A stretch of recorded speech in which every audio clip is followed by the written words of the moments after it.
नमस्कार। तो प्यारे मित्रों, हम लोग जो क्लास शुरू किए हैं पीजीटी बीजीटी एलटी का आगामी परीक्षा को ध्यान में रखते हुए, तो कल कुछ व्यक्तिगत तकनीकी कारणों से क्लास नहीं हो पाई थी। तो आज हम लोग क्लास शुरू कर रहे थे राजनीति विज्ञान की। तो पिछली क्लास में हम लोगों ने देखा था कि राज्य की उत्पत्ति से संबंधित जो सिद्धांत थे उसकी चर्चा की थी। उसमें हम लोगों ने जो दो महत्वपूर्ण सिद्धांत थे, जैसे दैवी सिद्धांत और राज्य की उत्पत्ति का जो दूसरा है शक्ति का सिद्धांत, उसका अध्ययन किया था। तो उसमें आज हम लोग जिन सिद्धांतों का उल्लेख करेंगे उनमें एक है पितृसत्तात्मक राज्य की उत्पत्ति का सिद्धांत, दूसरा है मातृसत्तात्मक राज्य की उत्पत्ति का सिद्धांत। तो आइए हम लोग क्लास शुरू करते हैं। तो इसमें क्या है, देखिए, राज्य की उत्पत्ति संबंधित सिद्धांत। राज्य की उत्पत्ति संबंधित जो सबसे मान्यता प्राप्त सिद्धांत है वह है विकासवादी सिद्धांत और ऐतिहासिक सिद्धांत। कौन सा सिद्धांत है? विकासवादी सिद्धांत और ऐतिहासिक सिद्धांत। ये बहुत बार क्वेश्चन पूछा गया है कि राज्य की उत्पत्ति से संबंधित सबसे महत्वपूर्ण सिद्धांत कौन सा है, सबसे मान्यता प्राप्त सिद्धांत कौन सा है। उसमें आपका विकासवादी सिद्धांत या ऐतिहासिक सिद्धांत माना जाता है। तो आइए चर्चा करते हैं कि पितृसत्तात्मक सिद्धांत के समर्थक कौन है, उनकी मान्यता क्या है। तो इसमें देखते हैं पितृसत्तात्मक सिद्धांत के जो सबसे बड़े समर्थक हैं वह है सर हेनरी मैन। कौन है? Sir Henry man. TGT PGT संबंधित एलटी संबंधित बहुत बार क्वेश्चन पूछा गया है कि पितृसत्तात्मक सिद्धांत के समर्थक निम्नलिखित में से हैं। तो आपका हेनरी मैन, उसमें आपको ऑप्शन लगाना होगा। उसके बाद जो दूसरे इसके समर्थक हैं वह है लीकॉक। क्या नाम है इनका? लीकॉक। सर हेनरी मैन और लीकॉक ने जो पितृसत्तात्मक सिद्धांत है उसका समर्थन किया है। सर हेनरी मैन की एक पुस्तक है early institution. Sir Henry man की जो पुस्तक है वह है अर्ली इंस्टीट्यूशन। अब देखते हैं आगे पितृसत्तात्मक सिद्धांत की जो मान्यताएं हैं उनकी कौन कौन सी मान्यताएं हैं। उसमें जो पहला बिंदु है, यह सिद्धांत रक्त संबंध पर आधारित है। पितृ जो सत्तात्मक सिद्धांत है ये किस पे आधारित है? रक्त संबंध पर आधारित है। उसके बाद दूसरा क्या है, दूसरा महत्वपूर्ण बिंदु क्या है? जो पितृसत्तात्मक सिद्धांत है यह पिता से निर्धारित होता है। किससे निर्धारित होता है? पिता से निर्धारित होता है। ठीक। अगला बिंदु क्या है? अगला बिंदु ये है कि पिता के नेतृत्व में अब कैसे कैसे राज्य की उत्पत्ति होती है उस पे आते हैं हम लोग। तो पिता के नेतृत्व में पहले क्या बना? परिवार बना। पिता के नेतृत्व में पहले क्या बना? परिवार बना। परिवार से क्या बना? परिवार से वंश का विकास हुआ। परिवार से वंश का विकास हुआ। फिर वंश से कुल निर्मित हुआ। वंश से कुल निर्मित हुआ और कुल से कबीला बना। कुल से कबीला बना और कबीला से ही धीरे धीरे विकास होता हुआ यह राज्य में परिणित हो गया, राज्य में बदल गया, अर्थात राज्य का विकास हुआ। एक बार फिर देखते हैं पितृसत्तात्मक सिद्धांत रक्त संबंध से आधारित होता है, रक्त संबंध से संबंधित है। तो यह पिता से शुरू होता है।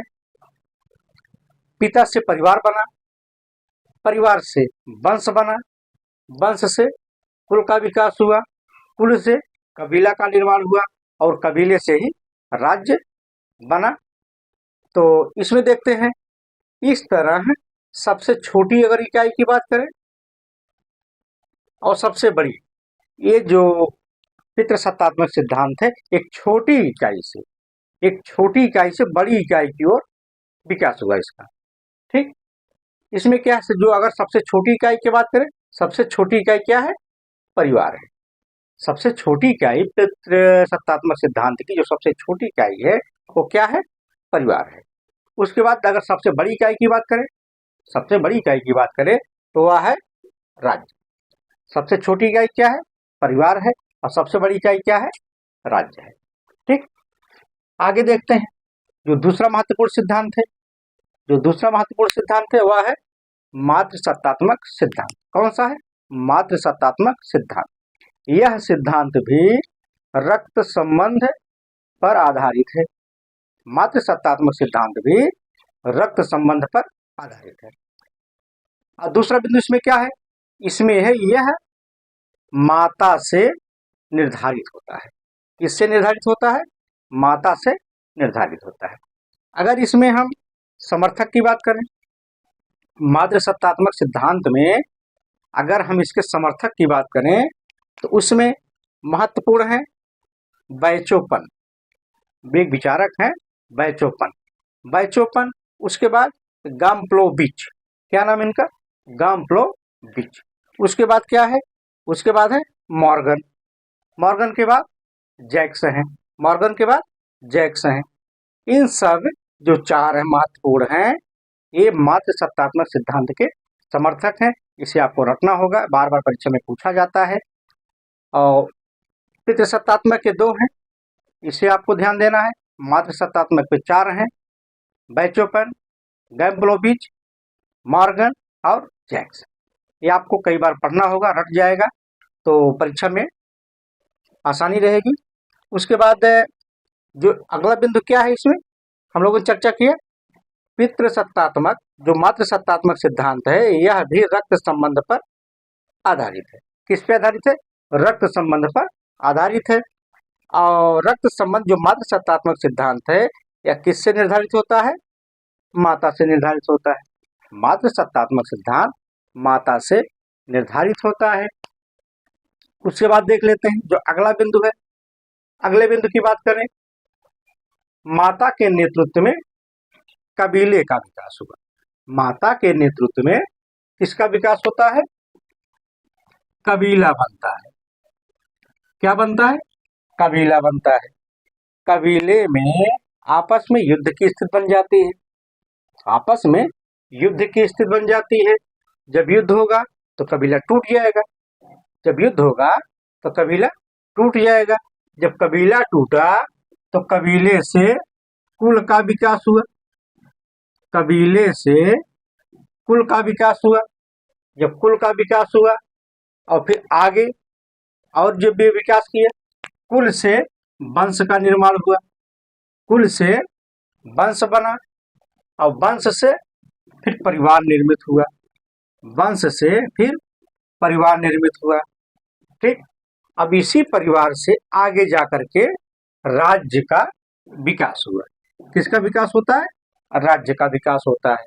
राज्य का विकास होता है। इसमें देखिए एक बार फिर चर्चा कर लेते हैं। एक बार फिर चर्चा कर लेते हैं कि जो मातृसत्तात्मक सिद्धांत है यह माता से निर्धारित होता है। यह भी रक्त संबंध से संबंधित होता है। माता के नेतृत्व में जो कबीला बनता है, पहले जब कबीले का विकास होता है तो आपस में युद्ध होता है। युद्ध के बाद कबीला टूट जाता है।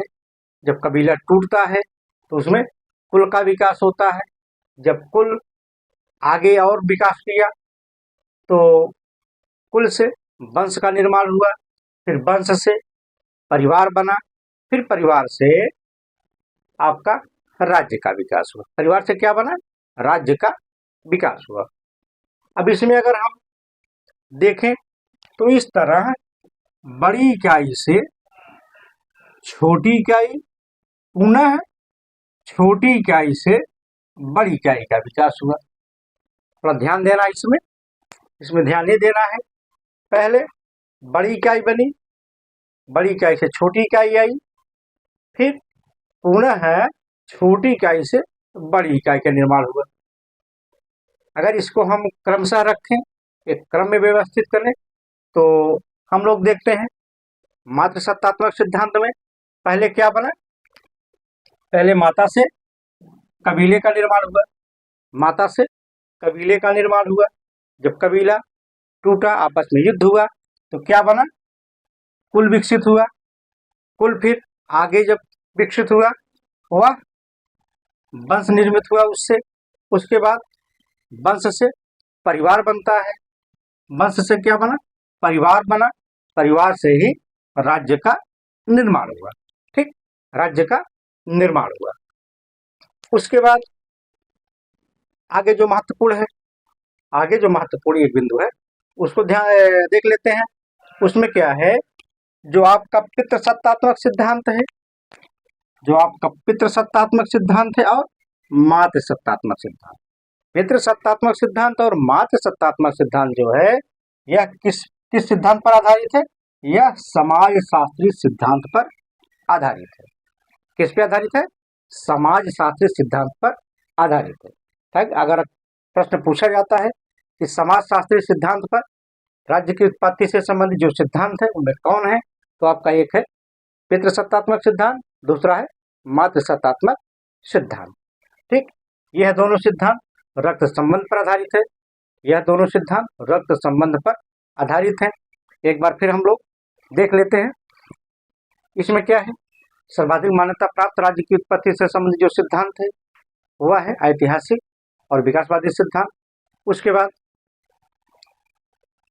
पितृसत्तात्मक सिद्धांत के जो समर्थक हैं सर हेनरी मैन, इनकी पुस्तक है अर्ली इंस्टीट्यूशन। उसके बाद जो दूसरे समर्थक हैं लीकॉक महोदय हैं।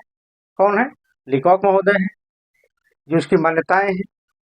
पितृसत्तात्मक सिद्धांत यह रक्त संबंध से संबंधित है। जो दूसरी महत्वपूर्ण बिंदु इसका है, जो दूसरा महत्वपूर्ण बिंदु है, यह पिता से निर्धारित होता है, पिता से निर्धारित होता है। इसमें क्या हुआ, पिता के नेतृत्व में परिवार बना, परिवार से वंश बना, वंश से कुल का निर्माण हुआ, कुल से कबीला बना, फिर कबीले से ही राज्य का निर्माण होता है। इसमें सबसे छोटी इकाई की बात करें तो परिवार है, और सबसे बड़ी इकाई की बात करें तो राज्य है। इसे एक क्रम से देख लेते हैं।